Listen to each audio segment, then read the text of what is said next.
Good day, Sir Kenny. I'm Axel Rosabon Milang, and today I would like to discuss about the mean of a score distribution of group scores. But before that, let's just know the objectives about this topic. So the objectives are to know the average process on how to get the mean and to identify the data set of group score. But before that, I'm going to discuss about the meaning of the mean.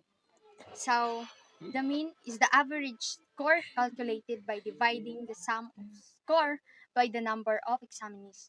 So, we all know mean is also familiar in arithmetic average by adding and dividing all the number of score. It is the best choice in terms of accuracy since it takes into account each individual score to find the average, especially in grading system.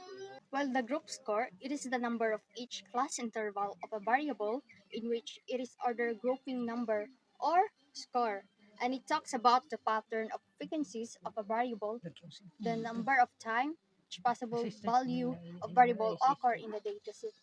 So, to know the exact meaning of the mean of a score distribution of group score, I might give the example how to get the mean average or score process. So I have an example here. As you can see, I have drawn a table which there is a data set of number and it is arranged orderly. To easily calculate the total number of scores, I'm using calculator. And by the way, before we proceed to the discussion of solution, here's the formula of the mean. So it means the sum of the product of frequency, value, and the midpoint divided by the sum of frequency. So as you can see, there is a group score written in the table. Width has 64 to 69, 70 to 75, and 76 to 81. While the number of students, which is the frequency, it has 8, 15, and 25.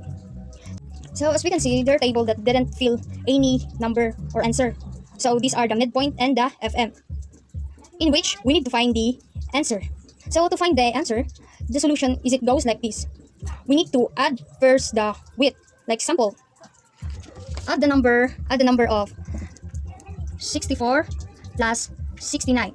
4 plus 69. Add this. Equals, okay, 64 plus 69 equals 133. So the total is 133. 133. 133. Then before that, you need to divide 2 because we just two number which is 64 to 69. So to find what the answer, 133 divide 2 equals 133 divide 2 equals 66.5. 66.5. So the midpoint here is 66.5. Then put the 66.5 here. 6.5.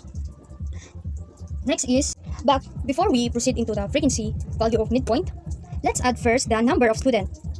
So the number of students are 8 plus 15 plus 25. So let's calculate it. 8 plus 15 plus 25 equals 48. So the total number of frequency is 48. Here. 48. Next, let's find the solution of FM. So all you need to do to find the answer of FM is to multiply the frequency, and the midpoint. So it goes like this. 8 times 66.5 equals 8 times 66.5 equals 532. 532. So 532, let's put here in the table of FM because that is the answer. 532.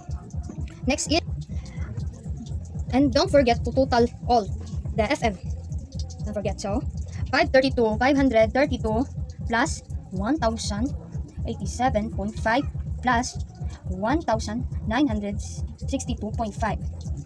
Calculate.